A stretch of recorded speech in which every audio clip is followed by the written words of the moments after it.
pense notamment à la communauté éducative particulièrement secouée et inquiète. La sécurité des établissements sera renforcée à la rentrée des vacances de la Toussaint. Mais la polémique monte déjà sur l'éventuel laxisme de l'école face aux revendications des parents d'élèves. L'éducation nationale aurait-elle dû en faire plus pour protéger Samuel Paty ? Virginie Riva, le ministre de l'Éducation, est formel. Tout a été fait comme il le fallait ? Oui, pour Jean-Michel Blanquer, l'éducation nationale a agi de manière appropriée. Dès les premières réactions de parents d'élèves présents lors du cours, la principale échange avec le professeur, le soutient. Puis, lorsqu'elle voit que la situation ne s'améliore pas, appelle les équipes valeurs de la République. Est-ce que celle-ci demande à Samuel Paty de s'excuser ? La réponse est non, dit l'éducation nationale.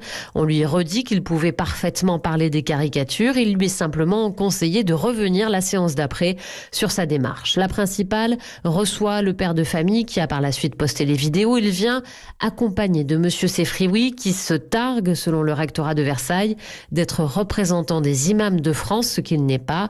Le père de famille demande alors un entretien avec l'inspection académique. Jamais il n'y est question de sanctionner monsieur Paty, dit le ministère. Lorsque le père de famille poste les vidéos, l'inspection recommande à l'enseignant de porter plainte, ce qu'il fait, accompagné de la principale, une plainte pour diffamation. Le père, lui, a déjà porté plainte pour diffusion d'images pornographiques.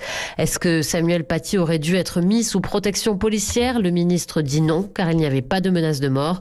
Il a néanmoins demandé une enquête de l'inspection générale. Virginie Riva.